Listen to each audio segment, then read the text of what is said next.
crazy murdering killer, and this is what I was subjecting myself and my son to, like my child, like.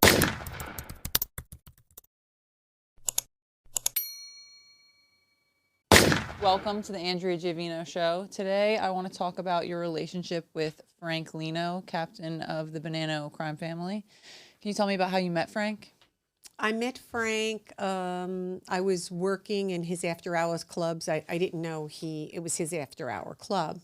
I was trying to make extra money to support my child, and I had like 3 nights a week there, Thursday, Friday, Saturday, which were the great nights because that's where you make the money.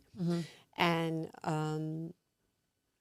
Frank would come in frequently, sit at the bar, and he always would leave me $100 tip. You know, back then, that's a lot of money.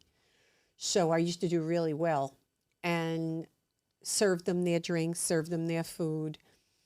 And he was always very nice and older than me. Did you know he was a captain? I didn't know. No, I had no idea. I really didn't know. But one night he said, you know, did you ever go to the theater? And I said, no, I haven't. And he said, I would love to take you this, you know, to a play, you know, on Broadway. And I was like, sure, I'll go. So he sent a car for me, a limo, because back then everybody would use limos, big stretch black limos.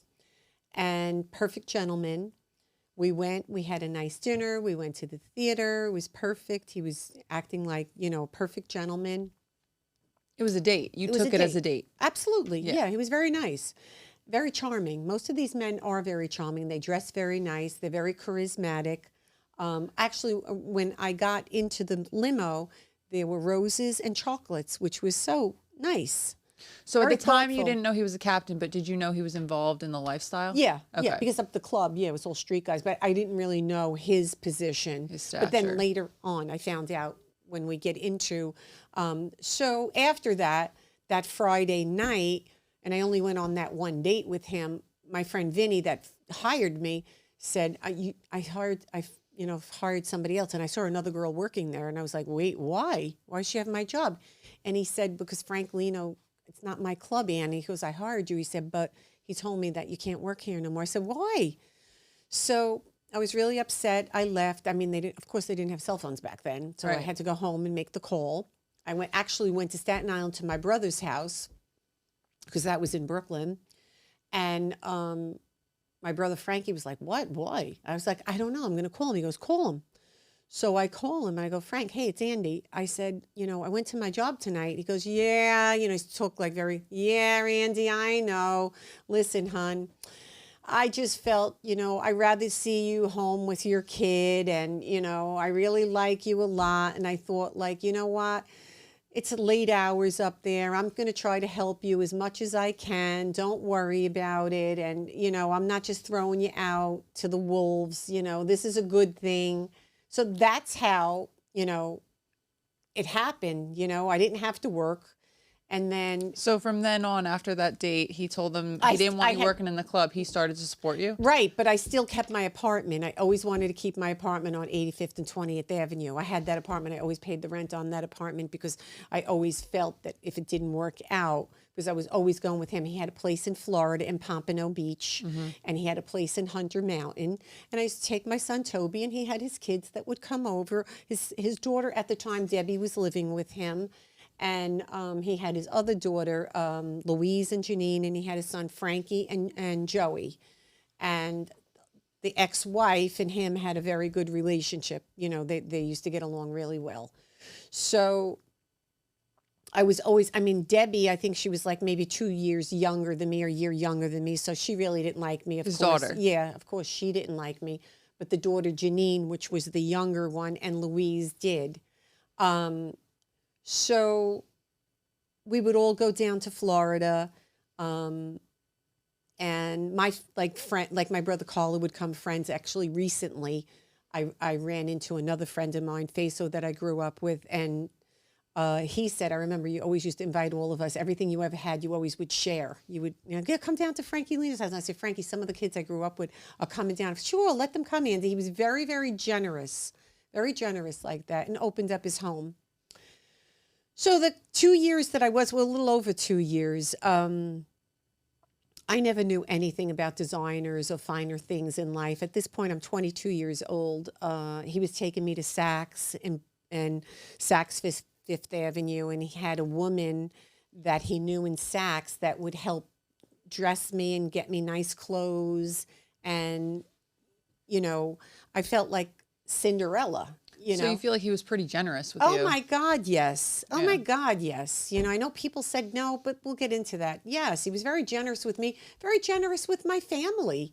And I think that was really making me like him even more. I was like, what a kind soul. Like, he was such a kind guy. Like, and then if he was busy, he would tell the driver, I'll never forget, he always had the same driver, an older man, just take her into the city, let her go shopping, here's money, just go out. So I started getting used to that.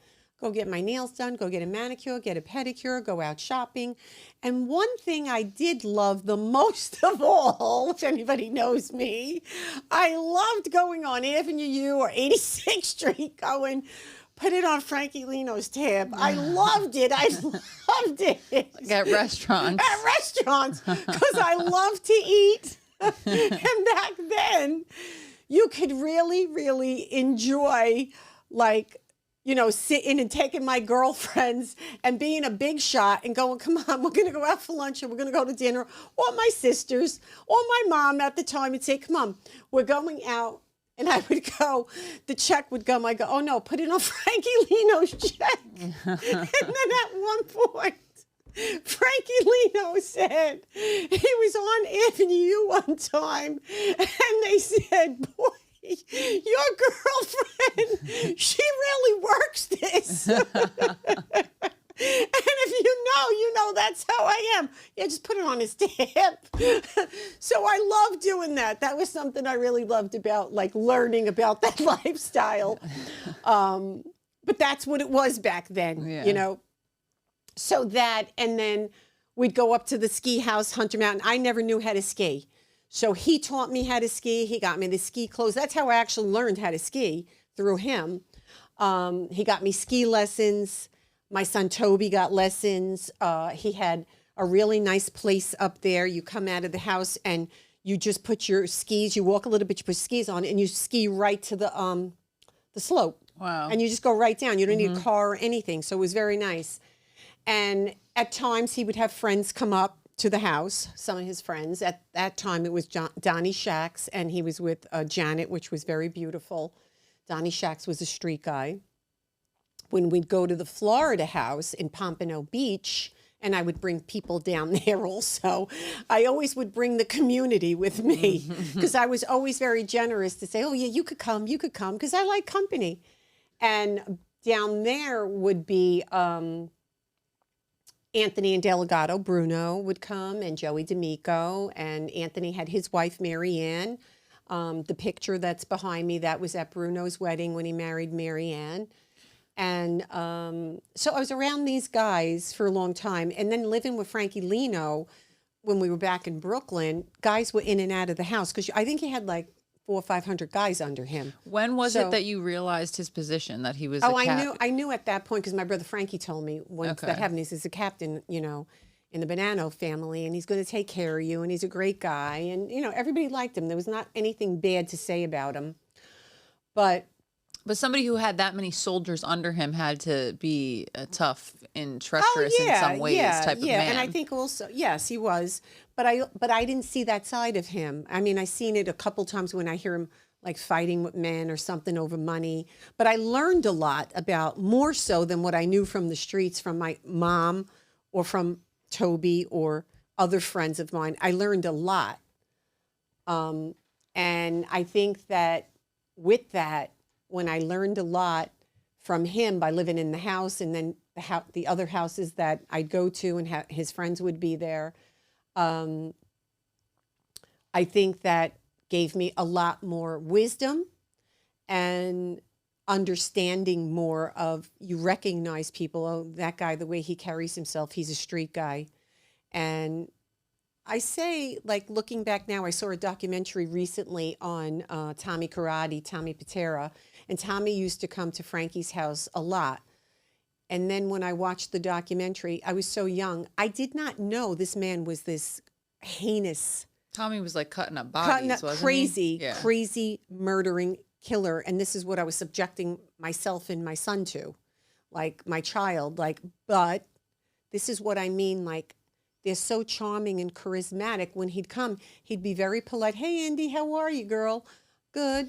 You know, you want coffee or something? No, I'm good. Like, just nice. So you weren't totally aware of like the heinous I things wasn't that were going really. on. I wasn't really aware of that. I wasn't really aware of that, of what their crimes were or what they did. No. I wasn't aware of that.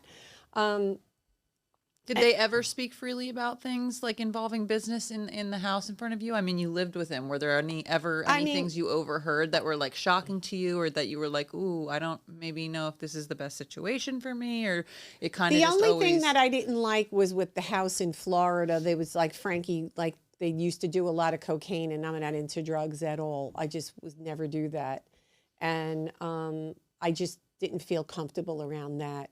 And I remember that's kind of when I ended the relationship. They were all down in Florida and everybody was getting whacked out. But back then, that's what everybody did. But I didn't do it. I was a mom. And I didn't want my son subjected to that. So I remember in the middle of the night, Frankie had to go somewhere, a meeting or something with some of the guys. I took my son, I got a cab, and I went to the airport and I went home. I took a flight home, back into Queens. And then he had called me and he was like, what the hell did you do? I said, I just can't do this no more. I just can't be around it no more. When he came back, he went to my mom's house and took my parents, and then they all three came to my house on 85th and 20th Avenue. And he was completely depressed and down. He was like, you really want to do this? And I just was like, you know what? You have 500 guys under you. Do you really need me making a fool out of you? I don't want to do this anymore. I'm so young. I want to see what's out there. I just don't want that around my kids. I don't want it. I don't want to be around these type of people. And he totally understood. We partied as friends, you know, and then like many years later, I want to say maybe it was about 5 years later, because at this time I was about 28, 29, I had run into him in Club A, and I was with John Gotti and those guys. And I saw him walking in, and I heard he was having some really tough times. I don't know if that's when he was getting arrested or not, or he really got hung up on using the drugs, because he didn't look good. He didn't look polished like he normally looked. He looked actually beaten. But I was very polite. I went over. Hey, I kissed him on the cheek. Hey, Frankie, how are you? You know, what's going on? Oh, good. Who are you here with? I'm here with John and some of the guys. We're sitting up there. And I used to call it the dais. It's like you sit up at the dais. And I went over and I said to John Gotti, I says, Frankie Lino just walked in, and John like whispered in my ear, and he said to me, he says, nah, don't bring that piece of shit over here. Now, other people say, no, he liked him. He said that. I have no reason to lie. Don't bring that piece of shit over here. I liked Frankie Lino. I was like, sure, no problem. And then Frankie Lino went and sit over whoever he was sitting with. So I don't know what their beef was. I have no idea, but he did say that to me. And I remember that specifically because I had a relationship with Frankie. I felt awkward. Of course, yeah. So, and then we might as well refer to, I know Sammy Gravano put a podcast out saying that Frankie was cheap and Frankie didn't buy her a Mercedes. I drove around Brooklyn in a 450 SL. He said that was my car. Use it anytime you want. Was it in my name? No, but he bought that for me. Sure. When I left the relationship, I did not take it, but I did take everything else. I didn't feel comfortable taking it. How about that? Yeah. I know he was not cheap. I needed to get that out there. I know Sammy, oh no, the guy had short pop. Not with me. I have no reason to lie about that. I had a relationship with him. Yeah. Sammy said I believe his totally words were, different. I don't care if you were Marilyn Monroe, you weren't getting a Mercedes out of him. But yeah, okay, but that's Sammy. Sammy tells a lot of lies, people say. Like you're saying, then though, again, he didn't put it in your name, but as your girlfriend who was with him for a couple of that years, was the car he got you a car that to was use. the car I used. That was and he my paid car for to it. use. Absolutely. And correct me if I'm wrong, you kept your apartment and he Paid the sustained those bills for them. Absolutely. I wasn't working. He paid the bills for me. Yeah. So the man was not cheap at all. And then here we go again. How do people know these guys that are worse than women when it comes to gossiping know what my relationship was. Yeah. How do they know? It's crazy. I believe you said in another interview too, at one point in time, Frankie took you, your parents, and some of your other family members on a trip to Vegas. Absolutely. He funded the whole thing. He paid for it. Paid for everything. Yeah. He paid for my mother, my father, my brother Frankie, which was in the streets, his wife Joyce, me and him, and we all went down to Vegas. He met all my family that lives down in Vegas, which was my sister, Cookie, her family, my brother-in-law, Mikey, which married my sister, Ginger. Yeah. So, you know, where this came from, I don't know. I don't know. He sounds like he was pretty generous to me. Very generous. Yeah. Can you tell me what was one of your best memories with Frank? I think the best memory, because it really like I was like, wow, I never did this before, was the theater. Okay. Going to the theater and I could just picture him right now at the restaurant. It was so nice. He was a perfect gentleman. He was always very nice. I have nothing bad to say about him. The theater, because I learned until today, I love the theater. I love the arts. So he taught me about that. And what is one of the biggest lessons that you learned from him? I mean, you were with him for a decent amount of time, a couple of years. He was a captain, had a lot of soldiers under him. What was one lesson? Trust. I trust no one. I trust no one. He used to say that all the time. Do you feel like he carried himself that way? He didn't trust the people around him? I don't think he let the people know that, but I think he didn't trust a lot of people. Yeah, trust. Like, you never know who's going to stab you in the back. You never know who's going to put a bullet in the back of your head. You never know if you're sitting at a table or I'm sitting there with him. And that's the point it got to at that time frame. People were getting killed left and right. I could be sitting at a restaurant with him and somebody has a beef with him. I don't want to get a bullet in my head. Yeah. So I was subjecting myself to all of that, you know, and then I was with him at the time when Eddie Lino got killed, you know, his first cousin, you know, and I knew Anna, you know, his wife. So. Was there ever a point in time where you felt afraid of Frank? Never. No, I never felt, no, I didn't have any fear of him at all. So was it just the drug use around you that made you want to leave Frank? I think it was the drug use. I think it was just where it was all going with, at the time, a lot of people were getting killed. I had a small child. I just didn't want to be subjected. I had it with like street guys. I wanted to have something more normal for my son and I to you know, for him to grow up with. I didn't want him around all that. Okay. So I think that was it. And then I ended the relationship and then moved on to try to find a normal life. But we can get into that another day. Do you have any other parting words you'd like to say about Frank, or any memories you would want to share, stories, anything else? No, I just had some nice memories up at Hunter Mountain in Florida, going back and forth. I remember one time he was like, "We're leaving for Florida tomorrow." So I don't even have anything packed. I said, "Everything's at my apartment." No, we'll get everything down there. I said, "I have nothing. We'll get everything down there." So that's a little bit exciting to do. Yeah. Okay, then we're going. Let's go. Yeah. So yeah, I think that I had some nice memories with him, and I learned a lot from him. I did. Yeah. So, you know, I've been around the streets my whole life, and I'm very street smart. I can I could see somebody, I'll know right off the bat if they're bullshitting or not. I can just pick up on that, their energy. I see it right away. Yeah. All right. That's it. I think we'll wrap it on that. If you like this video, be sure to give it a like, a thumbs up. Please subscribe to Andrea Giovino's YouTube channel, and be sure to stay tuned for more stories to come.